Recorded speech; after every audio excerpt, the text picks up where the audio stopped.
Welcome to another edition of Frankly Green Bay, brought to you by Let Me Be Frank Productions. Got my buddy Michael O'Malley here. How you doing, Michael? Good. The reason why we're talking right now is we have a brand new show called The Wake of Johnny Blood. Now, you've played Johnny Blood in a couple, one big play, which was put on by... The Green Bay Theater Company, yep. The Vagabond Halfback. And who wrote that? Let's talk about that. That was written by Dennis Gullickson. Yeah, he actually writes for Frankly Green Bay as well. Great articles. Yeah.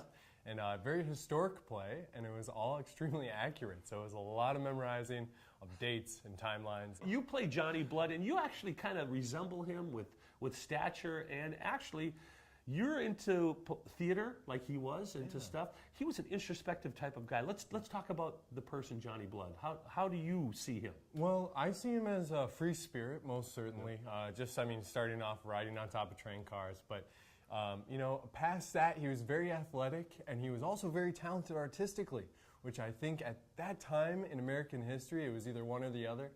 Nowadays, we got a lot of, people who can go in between, so it's pretty cool, but back then, I think he had to make a choice, and neither of them were very well paid jobs. Yeah. And we take you back to the season of 1929 when he booked some games out west. And one of the stories is that he parked on the railroad track because he was late to get on the train. One of his girls was driving, and it's supposedly a true story, correct? Yeah, at Titletown Brewing Company. Yeah, right on the tracks. And what happened then? They stopped the train. And he made it. Yeah, he got on the train and they made it. Yeah, Mike Michalski was supposed to take care of him and lost track of him. Yeah. But we take a little bit of, I guess, creativeness and we talk about the wake of Johnny Blood. Did you read this whole script yet? I've seen the show. You've seen the show. Yeah, so let's talk about how the fictitious part of it, because the first half is true, and what happens in the second act? Well, he comes back. Yeah. Risen again, and I think that's very interesting too, because he was very, theatric on and off the field, as a lot of people say. He would prick his own finger and he would sign footballs in blood. So faking death, probably not out of his realm of reality. So I think it's pretty cool. And singing. He was known to sing too.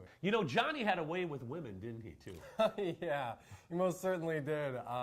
It's very interesting, some of the stories of his fast hands in elevators. It was said between the lobby floor at the Northland and wherever he was staying that night, you would have to be careful if you're in the same elevator with him. So, and we get to see some of those moves that you do during the show, don't you? Yeah, especially with Casey, I believe. Casey plays the girl, yeah. Said Gal Pal. Gal Pal, yeah. Also in the show, of course, is George Calhoun, played by Pat Hibbert, Mike Michalski, who is played by Tom Verbrick, and also Sue Wallen, who was the owner, or I guess she ran the Astor Hotel, where a lot of this stuff actually took place. Now, the show is at Heritage Hill, June 3rd. That's a Sunday. It's at 3 o'clock. You can get tickets by calling Heritage Hill at 448-5150. Reserve tickets, so get your tickets now.